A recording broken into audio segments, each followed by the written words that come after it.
Morning, everybody. Well, it's Wednesday, 17th of March, and most people here in Auckland, we are waiting for this afternoon where touch wood and good winds, Peter Burling will bring the America's Cup back home. My name is Tuariki Delamere. I'm the former Minister of Immigration, and currently I'm a licensed immigration advisor and the principal consultant for TDA Immigration. Today I want to chat about some issues of deportation that have come to light in the media and the granting of visas for Wiggles Lion King, and comparing that to the terrible situation facing many visa holders here in New Zealand who are without their family, their partners and children who got trapped overseas because of COVID. So first, let's talk about the deportation issues. The first one that's come up recently in the last few days is a terrible tragedy involving a Sri Lankan couple. The husband was on a work to residence and well on his way to probably qualifying for a residency sometime in the next 12 months. And unfortunately, I understand he had a heart attack unexpectedly and died, leaving his wife and child. This is the sort of nightmare scenario that every immigration minister faces from time to time. The legal situation is that the widow and the child really have no legal basis to be allowed to remain in New Zealand. But of course, this is not about legalities, it's about morality, humanitarian circumstances. And I'm not going to tell you what I think should be done, because that's up for Christopher Foy and Phil Twyford to mull over and decide. But it is a tragic circumstance. Two or three other issues that came up recently involving deportation and similar matters. One was about the Filipino family where the husband 4 times forged documents so he could fraudulently claim, I understand, food stamp support down in the Lake Wanaka, Queenstown area. And he was found guilty, and he and the family are now being deported. Now, there's been an outcry from some quarters that this is harsh and unfair treatment. Look, sorry, I have to disagree. New Zealand's not his home. There was no expectation in the near future of being granted residency anyway, and you committed fraud. So,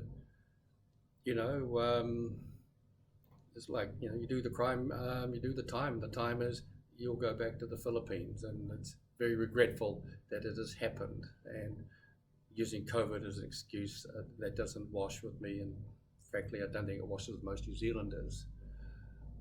Another case, not actually deportation, but it's about a Chinese lady. She's a citizen, I believe, in New Zealand now. She's complaining how inhumane it is that she's going to have to spend about $9,000 in MIQ costs and other costs to bring her sons back to New Zealand. Now, there's a huge amount of money, and I'm sure she doesn't want to pay it. But let's have a look at it. The kids were residents. They're young, very young children. She decided to leave them in China. She ended up divorcing her husband. So she left them in China to be raised by her grandparents, I understand, and swapping about also with the biological father. And in due course, because they didn't come back long enough, they've lost their residence. Now it turns out there's some issues, possible abuse by the biological father. The mother's gone through 1 or 2 other relationships, and she wants to bring them to New Zealand. And that I can understand. She has to go through a process. The children are no longer residents. She chose certain actions. She chose to leave them in China. She chose not to keep them here long enough to retain their residency, become permanent residents. She now is complaining that it's not fair that she's going to have to pay for the MIQ. Well, I know why she doesn't want it. I wouldn't pay it either. But sorry, me, as a taxpayer, I don't want to pay for it either. And I'm sure most of you don't. You made your bed. Sorry, ma'am, you need to sleep in it, and you wear that cost.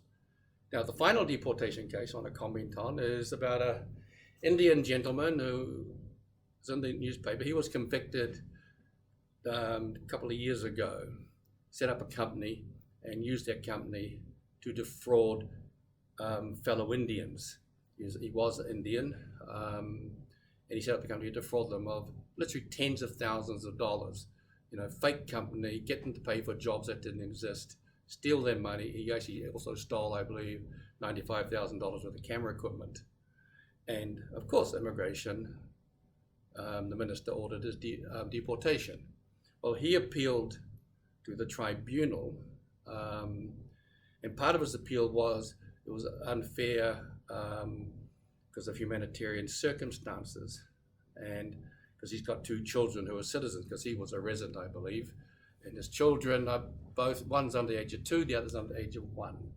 So first, while the children are citizens, they don't have any connection either to India or New Zealand. They're just connection to their mum and dad. The father claimed that he and his wife had gone to Oranga Tamariki to seek potentially have their children adopted so they could stay in New Zealand. And anyway, the minister opposed the appeal, but the tribunal ruled humanitarian circumstances that he could stay. Now, all I can say to you, Minister Fa'afoi and Minister Twyford, I think you should appeal that decision of the tribunal to the High Court. Because when I see people who are deported, they have much greater humanitarian circumstances than this scam artist of a man, he shouldn't be allowed to stay. I mean, you are right to oppose his appeal to the tribunal. I think the tribunal have got it wrong, and I think that should be challenged, because I'm sure his victims are just beyond angry that they've been scammed out of tens of thousands of dollars, and the perpetrator gets to walk away pretty well scot-free. Didn't do jail time, serves 6 months of community service, I believe, and for that he's allowed to stay in New Zealand. So Minister Fa'afoi, Chris, Minister Twyford, Phil, tell Crown Law to appeal that decision to the High Court. That's how I feel about it, and I'm sure most of you too as well. And now let's talk about Wiggles and Lion King, and how that fronts up to the people who are trying to get their families back to New Zealand, people with visas working hard here in New Zealand.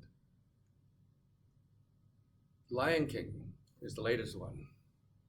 Now, the Prime Minister and Minister Fa'afoi saying letting Wiggles and letting Lion King in is because it's a critical purpose and brings financial benefit New Zealand.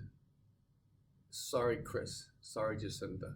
I can't see how that's a financial benefit to New Zealand. These are people coming in, and they're great performers. No one's quibbling about how great performers Wiggles are and the Lion King performers are. But these are people coming in to work in New Zealand, run some shows, and they're going to earn money, and they're going to take that money out of New Zealand.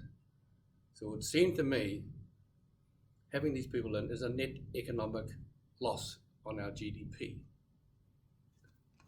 And looking at Lion King is, why weren't they made to engage some New Zealanders?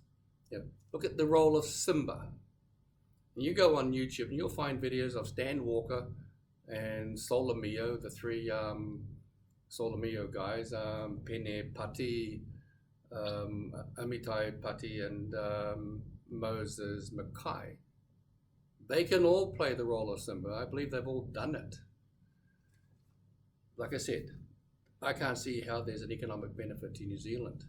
Yet, strangely, the 1,000 visas that were granted for people coming to watch the America's Cup, I can see an economic benefit. They come in here temporarily and they spend lots of money. So actually, they do create some sort of benefit. But should they rank ahead of those hardworking migrants here who we brought over because we need their skills, and their families, partners, children, for many of them got trapped offshore? During lockdown, we went to level 4 last year in March. Now, pretty well everyone in the country, including those visa holders, except what happened back in March. But that's March 2020, not March 2021. We're out of lockdown 4 and we've had a couple of spells. But sorry, Prime Minister, Minister of Immigration, Foy, I happen to believe those people being reunited with their families is more important than allowing the performers from Wiggles, the performers from Lion King to come here, perform, and take money out of New Zealand. So those are my thoughts on that, and I hope the government starts letting these people reunite, these separated families get back together again. And so those are my thoughts today, everybody. We're coming up soon for the yachting, and so, all the best for Peter Burling. And you know what? Peter's from, I've told a few of this before, he's from Tauranga Boys College. So's Sam Cane, the All Black captain. So's Kane Williamson, the Black Caps captain. So's Mahi Drysdale, the greatest rower in the world. And so am I. Till next time, everybody, you'll stay safe, stay healthy. And for many of you, I can't wait for the vaccinations to be done for the general population. Tō reira, he mihi ni o ki a koutou. Take care.